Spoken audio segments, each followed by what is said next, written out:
Welcome to the Ready for Real Estate podcast. Hey there, real estate pros. Whether you're buying, selling, investing, or managing properties, this podcast is all about giving you the keys to success in today's market. I'm Matt Grace, realtor with Keller Williams, investor, and your guide to making smart, confident moves in real estate. And I'm not doing it alone. Join me and my co-host, Big Mike, from BMG Exteriors, bringing you expert advice on home maintenance, repairs, and how to protect your biggest investment. Plus, behind the scenes, we got our producer, Ben, from Unpack, making sure every episode is packed with value. Here's the deal. Opportunity doesn't wait. When the perfect home, prime investment, or even big deal comes knocking, will you be ready to answer? That's exactly what this podcast is about. Arming you with the insights, expert advice, industry secrets, so you can take action with confidence. Learn how to secure financing and avoid costly mistakes. Selling? Get top strategies to maximize your home value and sell fast. Investing? Discover market trends, rental property tips, and wealth building strategies. Managing properties? Stay ahead with maintenance hacks, legal must-knows, and pro strategies. And you won't hear it from us. We have amazing guests. Mortgage pro Eddie Karpinski breaking down the latest interest rates and financing strategies. Credit specialist Tyra Jacqueline giving you inside scoop on building and repairing credit. Master electrician Joe Kiss with expert advice on home upgrades and energy efficiency. Elder lawyer Scott Bloom sharing must-know estate planning tips for homeowners and investors, and much, much more. The best real estate deals go to those who are prepared, and we are here to make sure you are ready for real estate. Subscribe now at readynewswithaz.beehive.com and follow us on social media, our newsletter packed with expert insights, market updates, and exclusive real estate tips. All right, let's dive in, because when opportunity knocks, you'll be ready to open the door.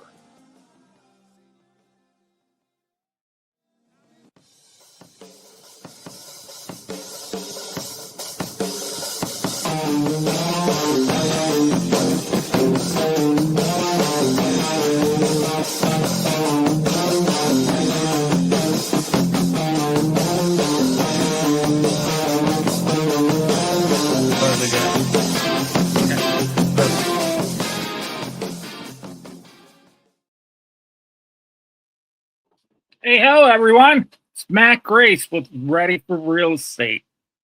How we doing today? I'm here with our team, Lauren. Hey, Lauren. Howdy. How you doing? Good. How are you? We are good today on this fine day to do a podcast. And then our guest, Michelle. But I just want to welcome everyone to the Ready for Real Estate podcast. I'm Matt Grace. With me is our co-host, Lauren P.O., your realtor for PA and New Jersey. And for today, there's no Benny. So Lauren stepped into Benny's shoes. So we are working with Lauren's place today. Yeah. Benny's place has some killer platforms to fill. So yeah, I'll do my best.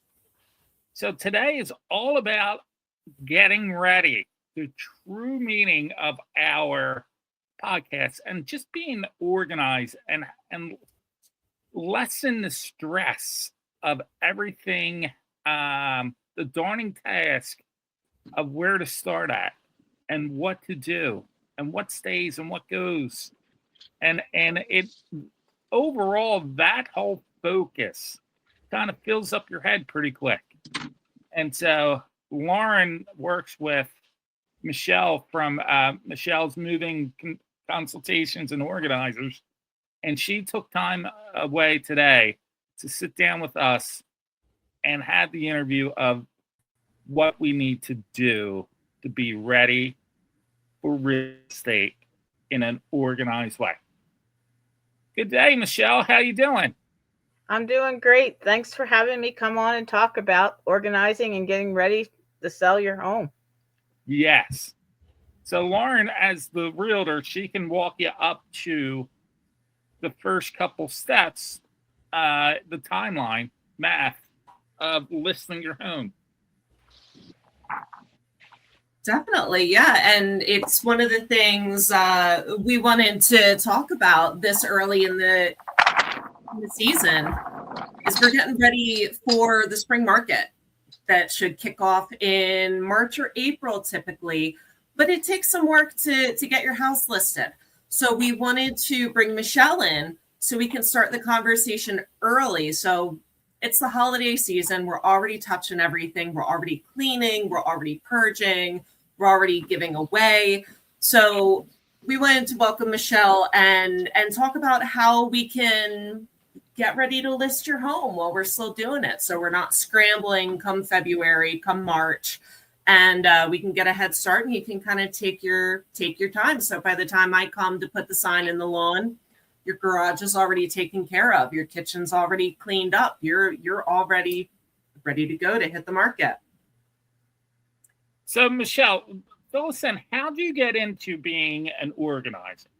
Like for me, myself, I'm the one in the family in my house that walks through and just pick up things and put them back into place. I think that's my contribution being organized. Whether that belongs there or not, don't know, but that's where its new home is. But being a full professional organizer must be a pretty big job to do. Very stressful, I would think. So how'd you get Believe it or not, it's not as stressful as you would think because it's not my items. So I don't have any attachment to it. So I can be critical in a nice way. I'm not judgmental in any way. What I do is I try to help you streamline your home and work a process that works for you. It's customized. In other words, if you live in a house and you have 5 people in the house, not everybody does things the same way. And you have to take everybody into account. So it is not stressful for me. In fact, the best thing I see is the release of stress from my clients once we start the process and they start breathing and they realize, oh, I can do this. Wow. So how long have you been doing it? I have been officially doing it as my own company since 2017, but I have had lots of practice on my family for 20 some years. So it's a good opportunity. And this is Big Mike, everyone, from BMG Exteriors, popping on today. Normally Mike's up on a roof, but if you're in the northeast section of the country, it's pretty windy today. So Mike is the smart one, is it's inside today. So a little windy. Mike. A little windy. So going back to Michelle. So what are the first steps, even before you're listing your home? What makes your organization job easier before people come to call you? Okay, my job, the easiest is that they can find me, they can ask questions. I always consult at the space or video consultation if it's necessary with the client or prospective client, so they can get to know who I am and see if we both could work together. Okay. Not all people can work together, you know. They may need somebody different than myself. But we've done staging with everybody's home with their own decor. We just kind of streamlined it. We pulled some things away and moved them out of the space, and then their home was ready to be taken pictures by the real estate contact and listed quickly. When you've already taken down all the personal items and packed them away, it makes it a lot easier for people to see themselves in the home which allows them to decide to put an offer in. Oh, I agree with that. Yeah, the biggest thing is having your clients, your buying clients, picture themselves in there. Mhm. So do you recommend them doing any sort of organizing before you come in, or just leave it? I tell them leave it like it is, because then I know how they live, and then I can customize the plan for them that it doesn't make it hard for them to live day to day while they're trying to get their homes ready.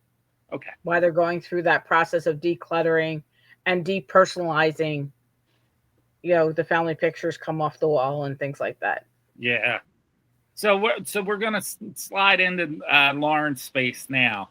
How do you make your realtor friends better doing your service before they list? And Lauren can jump in at any time on this one. Is it more of a consultation with Lauren too, and the family that's selling, or the person that's selling, or how's that interaction between you and the realtor? Okay, so sometimes I'm called in by the realtor to help somebody. Sometimes somebody else I've helped gave my name to the client who's actually going to sell their home, and that I work with the realtor of their choice. And we speak frequently or communicate on a regular basis until that place is ready to go. And that's so crucial. That's so important, that level of communication, because a lot of time there's a lot going on. There's so much going on when you're ready to list your house, when you're getting ready to move. So having that contact between your agent and your professional can really help keep things on track. And it's very helpful when those relationships are already in place, because sometimes, like you said, Michelle, it can be tricky coming in. It's not personal that you're packing up family photos, but they're going to be moving anyway. But we can back each other up on some of these things and some of these suggestions on why we're doing things the way that we're doing.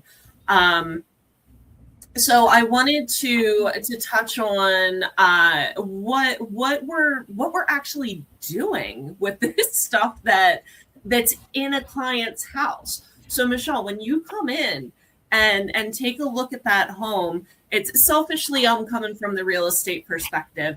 So when you're coming into my client's home to help them prepare to list, what are we actually doing with all of their stuff? What are we staging to be able to list the home for photos? Are we shoving everything in a pod or in a storage unit? How do we go about? What does that look like? Okay, so it depends on the client. If they're going to sell their home and say they're relocating, and so they're going to have a bunch of movers who are going to be moving their stuff, may it be through the new employer or the armed forces or whatever, we pack and get it strategically placed for it to go. I've had it where there's been a storage unit that is paid for by said company, or like I said, the armed forces pays the rent on the storage unit, and we just pack it in there the way they need it to fit as much in there that's not in the current space that they live. We only take away the things they're not going to need before they move. Yes, that's so important. I always like to make it a point that you pack almost an overnight bag for yourself when you are getting ready to move, to make sure that you have that. It's the last thing you want to do after the day of moving is, oh my God, do I have toilet paper? You never want to be in that position. So Michelle, what would you recommend sellers put together in that little go bag? Okay, so the things on the little go bag that when you're getting ready to leave, for us ladies, usually it's the makeup. We need to have our makeup. We need to have our hair products. We need to have whatever skincare we need to have at least 5 changes of clothing in a bag. This is the bare bones. You're not going to work. This is just what you need at the tail end.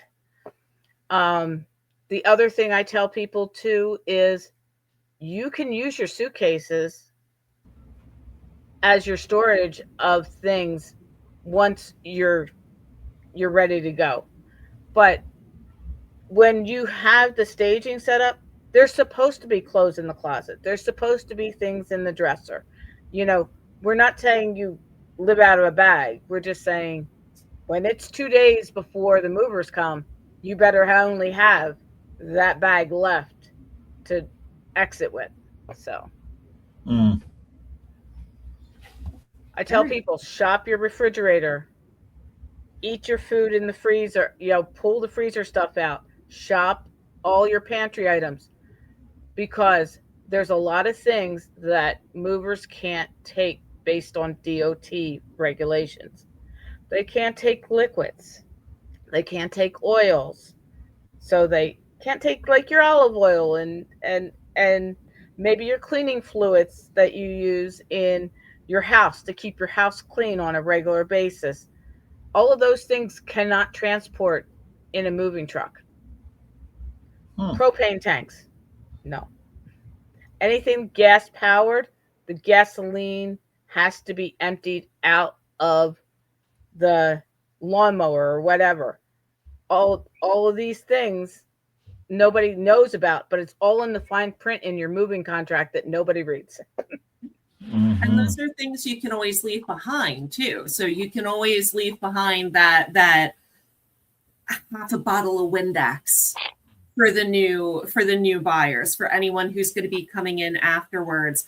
Now, I do have to say, I don't know if you found this, Michelle, but I have found cleaning products that have separated, that have been sitting around that long. If you didn't know they will. So that stuff can get trashed. But the newer bottle of Windex or Pine Sol or whatever can be left. Or if you want to include the lawnmower in the sale of the home, that's something that can be considered as well. All right. So speaking of shopping your home, I love that idea. I love that concept. So since we're right up on the winter holidays here, what are some recommendations that you have for shopping your home, whether it's staging, purging, gifts, getting things ready for the new house? What are some recommendations that you have, Michelle? Okay, so in the case of things for the new house, that stuff goes to storage, or it gets boxed up, it gets put in a bin, whatever. And I tell people a lot of times, if you're going to put things that are not in see-through containers, so you can't figure out what that is, or how many cardboard boxes are you going to have packed up, okay? The secret that I use is I use a smart tag on the box that has a free app that sits on your phone or your tablet, and you can take a picture of every item that's in the box. You seal the box, and these are the tags that I use. I use the Organize It tags, and they have both for Apple and Android. And I give these free to my clients when we store things that aren't going to be used and can't be seen through the container. I love that. And it makes it easy to unpack on the other side, because you're unpacking the boxes you need to unpack. And we still do this. Besides this, we still put labels on what's the room that item's going to go to. Where's that box going to live when it gets to the other side? Not where it came from, but where it goes to. And anything that's perishable, pantry items and things that are canned goods, that kind of stuff, medicines, things like that. We all have first aid kits, that we build over our lives. There's a label, I'd say, it's open first. These are the things you're going to need right away. So you can see all the boxes that say open first, and each room may have an open first box. And that makes it easier when you can start putting your stuff away immediately. You feel so much more freer. That's great. Nope. So Yeah. if I can jump back in here, and I'm sorry if I'm No, it's okay. jumping over Lauren. I have a question for Mike. Working with professional organizers, have you come across any issues where an organizer would be able to help, say, get to an access area? I guess it would be a little bit better for you instead of climbing over clutter, correct?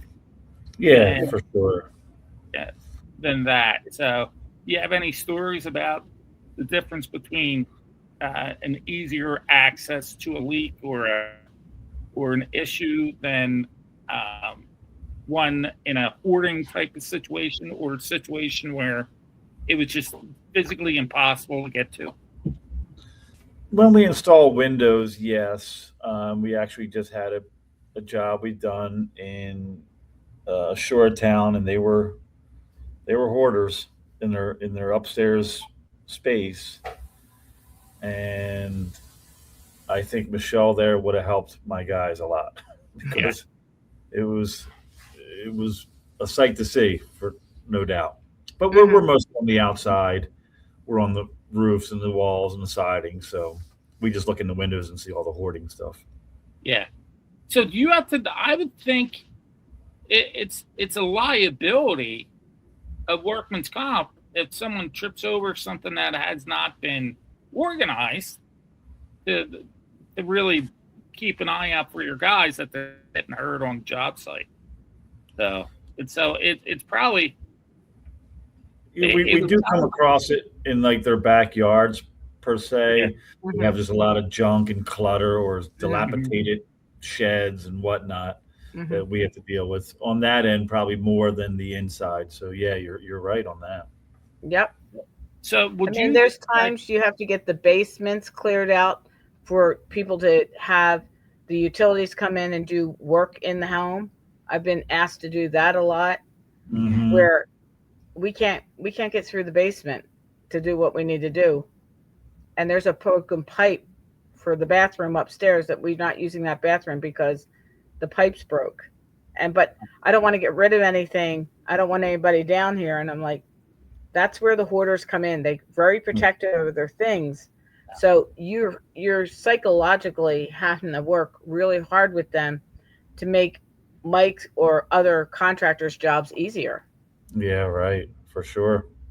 So moving in, so we're talking all about this consumption, and we're going into the largest time of the year, the biggest time of year that people just pick up stuff. And on a personal note, I am flat out refusing to buy my son another sock until he gives something away, because it is like Death Tom 5 with him and his son. Well, anyway, doing that, how do you consult to tell them you have enough? Like,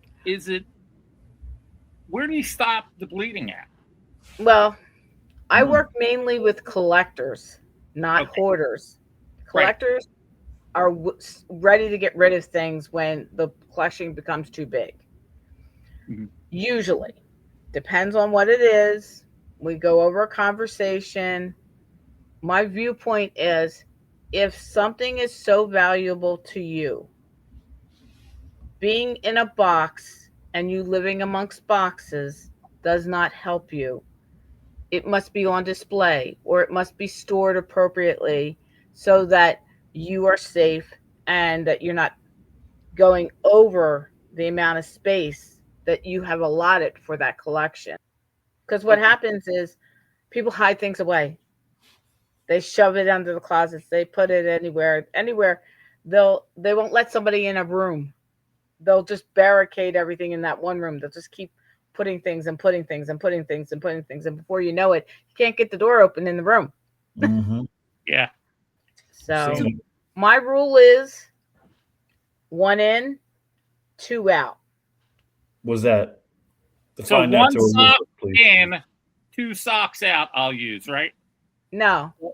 What you want to do is say 1 hoodie in, 2 hoodies out. Okay. That's gonna be battle right off the top. So, but half of the kids don't wear socks anymore, so you don't have to worry about the socks. oh yeah, no, yeah. So what are some of the more interesting collections you have worked with, Michelle? Like, what have you come across? Because I know people collect stuff that you would never think of. Like, what are some of the more interesting ones? Well, I mean, we have decor, collectors who love to decorate either every holiday or specific style. I had a lady that was in a 250 square foot apartment that had cathedral ceilings in this apartment. And from floor to ceiling, the place was covered with Art Deco, movie, theater decor. Because her father owned a theater here in Philadelphia. And when he died and they sold off the theater, she kept everything she wanted from the theater and just kept adding to her collection. Kept adding. And our biggest job is to try to teach them that there's a limit. You can only fit so much in. The walls only hold so much. And there's only so many holes you can put in the wall on a wall that you're renting. Mm-hmm. Oh yeah, before we call Mike in to start popping that ceiling open, it's already cathedral. How much higher can we go? Exactly. We'll put dormers in. It'll be great. It'll be Mike. We got you. Yeah, we'll make it work. And then the other thing I've had is, like I said, somebody needs work, and not only is the upstairs not passable because now there's this little path that's like this big and they're going sideways through past it, but the basement where they do their laundry and everything else couldn't get to the water heater, barely could get to the washer and dryer. All of these utility meters were downstairs in the basement, but there was no way to get to them. So it was really hard to convince that person that we need to thin this a little bit because you need this other stuff. So we've had both. And then I have people who go like, oh, I've had the worst opposite house ever. You never want to see it. I'll have to straighten it up before you come. And I tell them all the time, don't straighten. Trust me. Everybody tells me I have the worst looking house. And then I come there and I'm going I've seen a lot worse. Right. We have an opportunity to make this better. And if you want to work with me, I'll work with you and we'll get it where you want to be. But I meet with the clients, ask them what their goal is. What's their goal? Why did they call me in the first place? And never give a gift of an organizer that you think somebody's other place, oh, you need an organizer. No. Ask permission if they would like organizational help. It's going to go a long way. If you tell somebody, oh, I can't visit you because I can't stand your place, that's not going to help them hire somebody to help them get it where they want. True. I have a question, Michelle. Sure. So it's along the lines of ROI, return on investment. When somebody hires you and your services, does that actually pay for itself when the house sells, or is it just more of a luxury item for them? It actually pays them back in their house is on the market the least amount of time. So time saved. Yeah. So I go in there, I help them get it where they want to be. I make sure the realtor's okay with how it looks before they start getting it listed.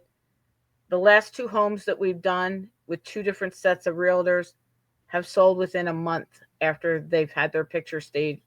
After staging was done, Pictures were taken. It went on the market, and within a month, they sold their home. Right. And what are they looking at if not 3, 4, 5 months, right? Easy. Yeah. hmm And that you're right. There's no really price tag I can put on my time, right? I know exactly what you're saying, but Right. time is so valuable, and to gain it back in a selling situation and have it sell that quick, that's priceless.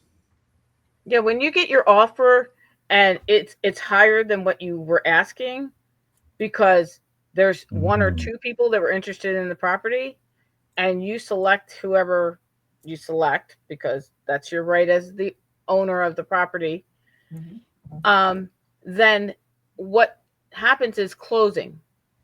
The closing, some people want 30, some people want 60.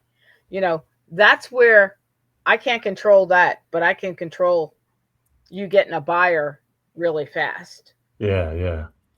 So and getting it additional for the ROI, money yeah. you want to get for the property, not selling it short. Yeah, it's great. Thank you. Mm-hmm. So speaking of timing, because that 30, 60, 90 days, whatever we want to do, that I can control that. I can help you out with that depending on what your timeline is. Mm-hmm. But Michelle, say I have someone who is listing their home. I'm coming in, I'm meeting with them, I'm doing my homework, running their comps. I have Mike coming in to come and look at the roof so they know what to expect. Right. What point do I call you in? At what point do I let them know, listen, I have Michelle, she's an organizer, she's awesome, she can help you get ready to move. When do I call you? When do I bring you in? Well, ideally, depending on how big the square footage of the place is, the larger the place, the more items in the place that are going, the sooner I need to be involved. So, in other words, when you're talking to somebody and they say, "Oh, I want to sell my home, but I need a couple of repairs, I need a couple of different things."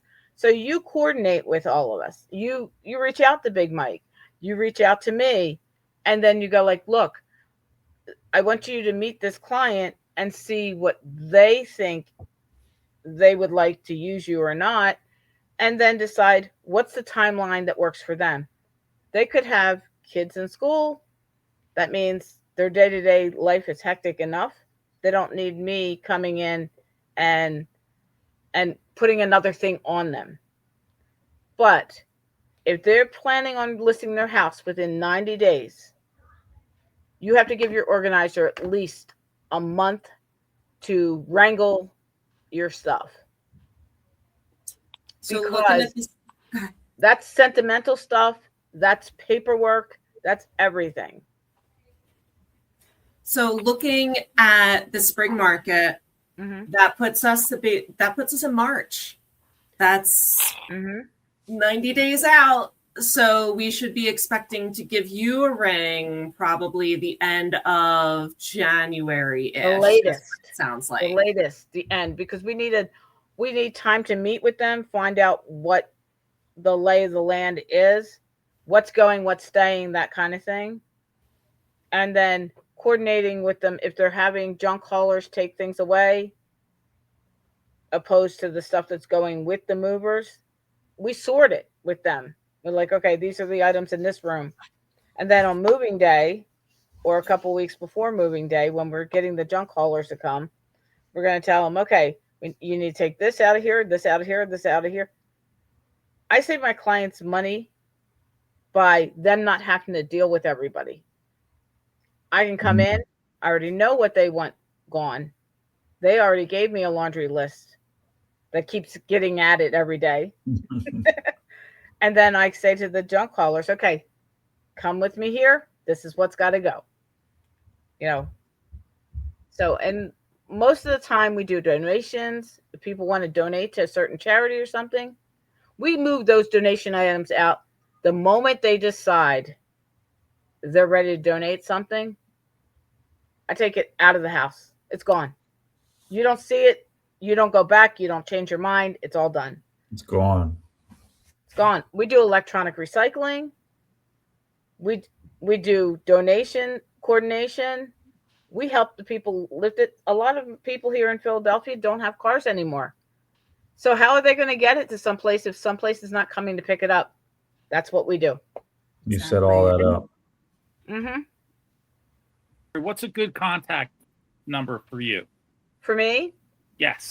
you can definitely reach out to my cell phone, and you can text me or you can email from the website. You can click on it says book now for organizational help, and you just book an appointment, and I come out and consult with them, and they know what days they can have me come. You know, so I tell people to call me at 215-313-2347. And you won't wake me up because my phone is always charged, and I'll respond to it in an appropriate manner. I will not let you wait days before I respond. It's not it's not the way I work. You called me because you decide you need my help. I'm going to be respectful of your time and call you back as soon as I can. That's almost a lost art these days. My host here, Lauren, gets right back to you. Mike gets super back. I think Mike is somewhat a mentalist because he calls me before I need him. I'm like, how'd that happen? But Michelle, how busy are you? What's do you have busy seasons? We do have busy seasons. Our slowest time in organization is during the holidays, of course. Nobody wants to come into their house and start making even a little bit of a mess. And now, granted, when I say mess, I'm only taking their things out and going, do you want this? Do you need this? So that's that kind of thing. So my slow time is about November to mid-January, and then it goes crazy. There is no stopping. My place where I get my coffee sometimes when I'm on the run said to me, do you ever have a day off? And I said, yeah, I do. He says, it doesn't seem like it. You're here, you got your work shirt on, you're ready to go, you're taking coffee with you. I know you can take a week in August. That I can vouch for. Yeah, and I'm working hard there too. But life-work balance is a thing, and that's with everybody. So that's the reason why I have another organizer that works with me, and we can tag team somebody if they need a really fast motion. The other thing is we work with people who have to go into assistant living because there are no family members. There's nobody to help them. So we work with our seniors, and we know their attention span, just like everybody else's, only has so long, and then you have to stop. They don't have the energy to keep on going. And nor do we want them to push it and make a mistake about getting rid of something they really need. Opposed to one. That's just so you know. And you handle estate sales too, don't you?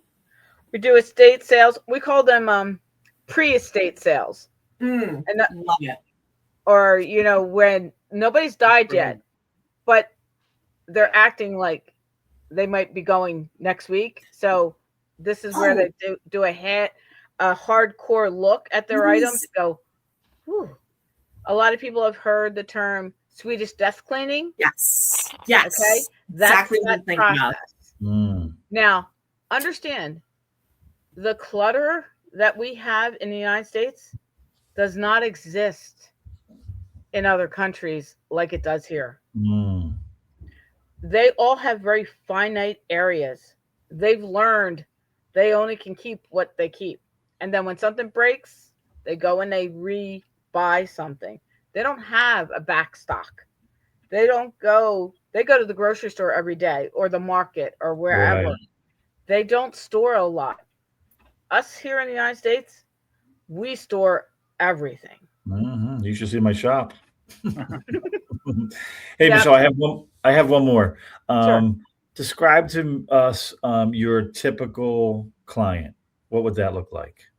Okay, my typical client is someone who could do the work but can't find the time. So Hello, I'm Mike. Mike needs some time with you. How can he get that ball rolling? Well, Mike just either has to text me or call me, and we'll figure out a day that works for both of us. And I do evenings and I do weekends. So whatever you need. Flexible, yeah. Cool. Awesome. Thank you. You're welcome. And you do consultations as well, don't you? Yes. I do a consultation with every lead or client at the start, because I'm not going to know what I don't know if I don't see what's going on. Mm-hmm. And I don't do hoarders, but I do sub out hoarders to a company that works in their area. That's their niche, yeah. Mm-hmm.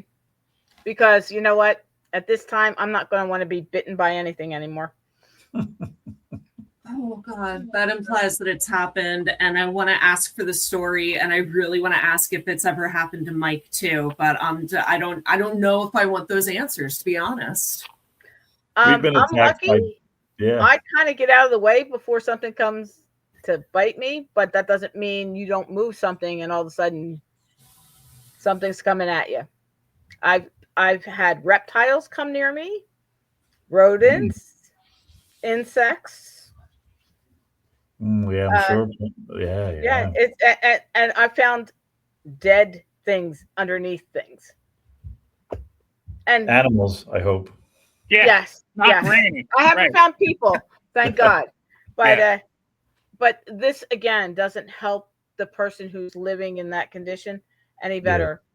Understand, hoarding is a behavioral, mental thing.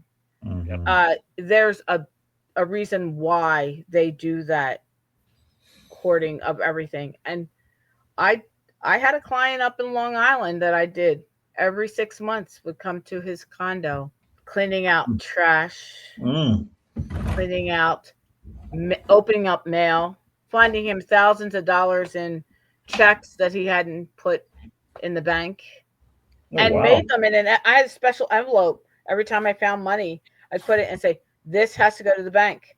And I'll come back 6 months later and it's still in the envelope. Yeah. You could send but I know that one because I've already done that envelope. Right. Yeah. So can you come to my house with the magic envelope of money? Is that on your website too? No. You have to have the money that I do find. But there are times we packed an individual who worked abroad before his move. We had to pack everything in his house. Everything. The movers were moving it before he came back from work. That's why these tags helped me, so that my client in another country, when he got home to unpack everything, he scanned this and he knew what was in the box. That's awesome. That is great. You know, it's tough. Yeah. Mm-hmm. Well, Michelle, it has come to this time where we have to end it here. But again, I want to thank you for coming on. Again, if you can tell us your cell phone number so our listeners can reach you. My phone number is 215-313-2347. And you can book a consultation on mmcando.com. And we get immediate response. You'll also see our Google reviews and understand the kind of work we do. Awesome.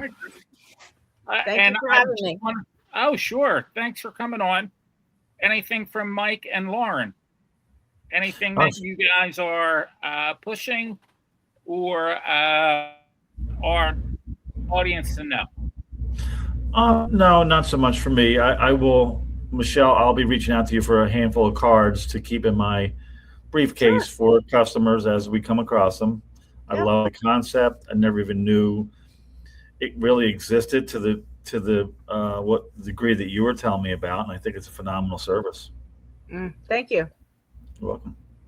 Yeah, and thank you so much for being here, Michelle. This is so much fun. I love being able to have you. And yeah, if anybody, for real, if you're looking to list in the spring, which is when things tend to kick off in the Northeast, is right before the weather starts getting nicer.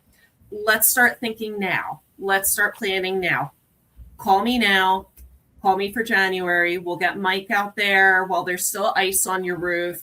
We'll get Michelle out. And let's start getting ready early. Let's start putting that game plan together now so that when it's time to list in March, we can go. We can be the first house on the market, and you're going to be with Michelle coming through, taking care of the inside, Mike coming through, taking care of the outside. Your house is going to be the prettiest girl at the ball, and we're going to be the first one on the market.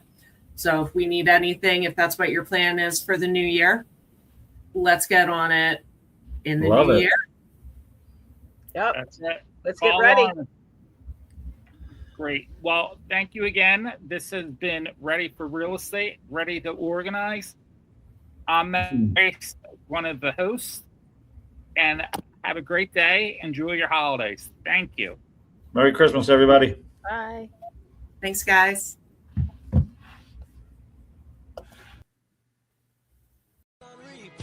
I'll save you a seat. Come on now, swing on by. Bring whatever's been on your mind. Locals on tap and bottles on ice. Living on feel good standard time. My card's on the bar. You got nowhere to be if you don't come through, buddy. That's on you, 'cause the beer's on me. Yeah, the beer's on me. Ain't that right, Hardy? Yeah, I'm gonna get around a two for all I want. Just busting you back while you cussing the sun. And if your girl don't. And that's a wrap on this episode of Ready for Real Estate Podcast. If you found value in today's conversation, don't forget to subscribe, leave a review, or share this episode with someone who needs to hear it. Stay connected with us on social media and sign up for our Ready News for exclusive tips, market updates, and expert insights. When opportunity knocks, will you be ready? See you next time.